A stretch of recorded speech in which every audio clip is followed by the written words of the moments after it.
Hello guys, mbaye ikaze kuri YouTube channel. Uyu munsi tugiye kurebera hamwe ukuntu nawe ushobora gukora video nk'izi ngizi ushobora kuba ukunze kubona bagaragaza screen ariko utabona umuntu, ari amajwi gusa, kimwe nk'uko ndi kubikora.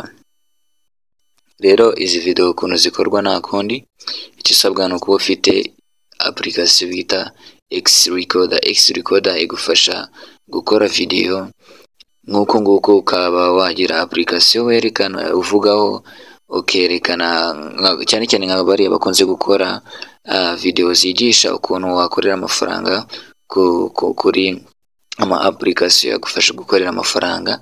Ni ubu buryo babikoramo.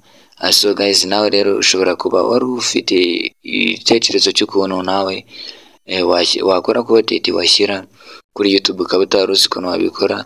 Rero dore application ije kugufasha kugira ngo nawe ubashe kugira kwa uploadinga video zawe, cyangwa se kugira content yawe ushyira kuri YouTube, ikakuzamurira views, ikongera views kuzora usanganywe, cyangwa se niba uri umutangizi kuri YouTube nawe ukabasha kuba wagira content ukora ukoresheje iyi Xrecorder. So guys, rero mbasaba gukora subscribe kugira ngo tuzamukane. Niba uri mushyashya kora subscribe, ukande like kugira ngo tujye dukomeza kubana muri byinshi, kandi nawe wayikoze uri w'agaciro. Byinshi tumaze kugeraho niwe tubikesha. Turagusaba ubufatanye kugira ngo ujye ukomeza ubane natwe. So guys, rero tudatinze, icyo ukora ni ukuza muri application zawe. Ubwo niba usanzwe uyifite Xrecorder tayari, nyine birumvikana wowe uri buyikoreshe. Urugero nkanjye urabona aha ndayifite Xrecorder. We rero niba udafite iyo application, icyo ukora uraza muri Google Play Store yawe, nurangiza wandikemo Xrecorder. Niyo wandikemo Xrecorder bazahita babiguhereza. Urabona ngewe kubera ko nari mbisanganwe, barambwiye ngo nkore open. So guys, we rero nurusanga utari usanzwe uyifite, bari bukwereke kano kantu ka install, urakabona.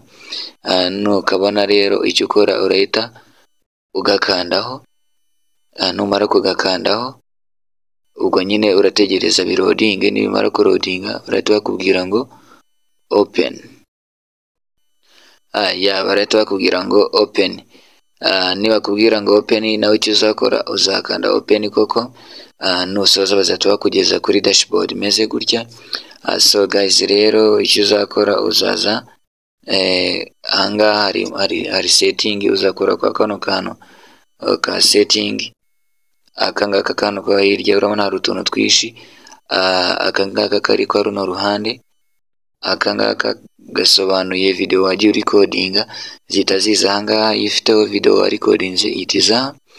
Akangaka ka kamera, aka ka kamera kagufasha kuba wa recordinga, wa editing, ndetse n'amafoto yose wagiye ufotora ukoresheje aka kantu ikagaragaza amafoto. Noneho akangaka ko guteranya ko nako kagufasha kuba watangira kuri recordinga. Aka kagakaramu gasobanuye kweditinga video, ukazeditinga ukaziteranya, ibyo byose uzabibona. Noneho akandi kantu k'ingenzi ni akangaka ko muri kanditseho setting, kuko niho uza ukongerera amajwi, ukayongera, ukayasettinga uko ubishaka. Gusa nagushishikariza kutagira icyo uhindura, kuko ibyinshi biba bisetinze neza. Ubwo nawe nibona hari ubundi bumenyi wiyunguyeho nyuma y'uko ufite iyo application, niba hari icyo wahindura wazaza ukabikora. So guys, rero byutse gukora subscribe kugira ngo tujye dukomeza kubana mu bintu byinshi bitandukanye. Utanga na comment kugira ngo niba hari ikintu wifuza kudusangiza cyangwa se wifuza kutubaza, tujye tukikugezaho ku buryo bwihuse. So guys, video iramutse ibaye igufashije, wayiha like. So guys, rero akandi kantu k'ingenzi ugomba kumenya ni aka nuko iyi video nyifashe ari nijoro. ubundi aka kantu icyo kagufasha niba uri gukora video nawe ubwawe hakazamo ifoto yawe.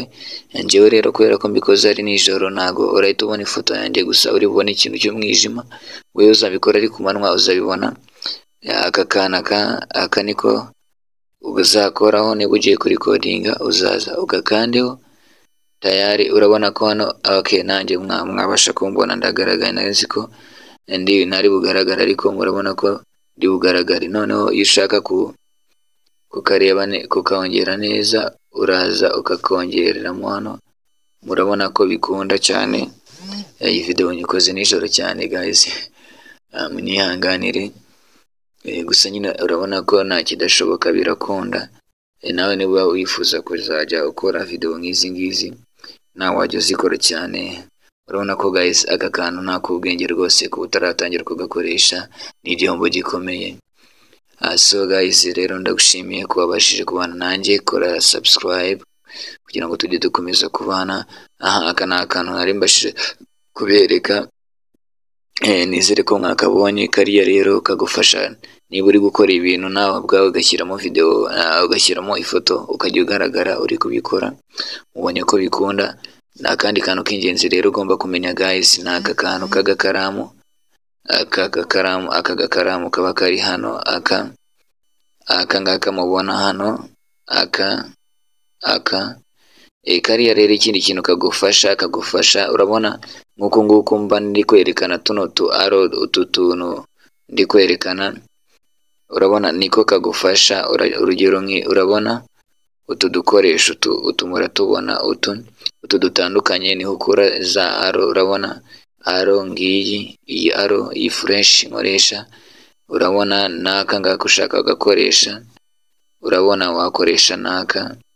Urabona wakoresha n'iki ngiki cya square.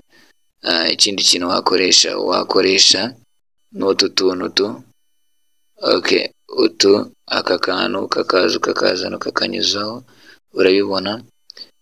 Wakoresha n'utu, hari ibintu byinshi wakoresha, urabibona.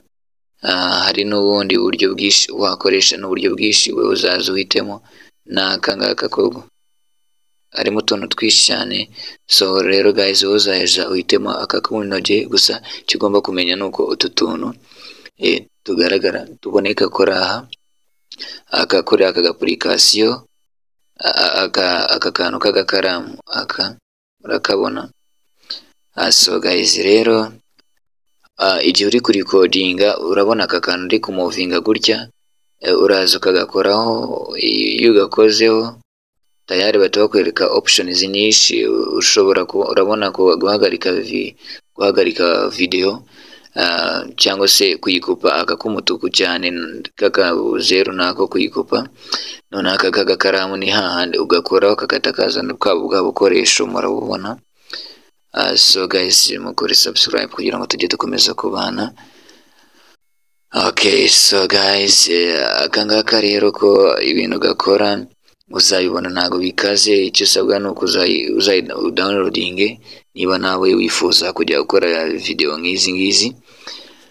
So guys rero video sishaka kwigira ndende, gusa ndagusaba kugira ibitekerezo waduha muri comment, kugira ngo cyangwa se niba hari video wifuza ko nagukorera, niba hari amakuru wifuza kumbaza wayambaza rwose. Amakuru ayo ariyo yose njye nagusubiza rwose.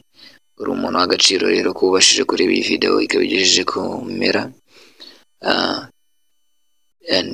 Mbabwira ngo tuzabonane muri video y'ubutaha. Ndabakunda cyane, muri abantu beza. Imana ibarinde, komeze kuba umugisha, ko muri abantu beza. Ndabashimiye.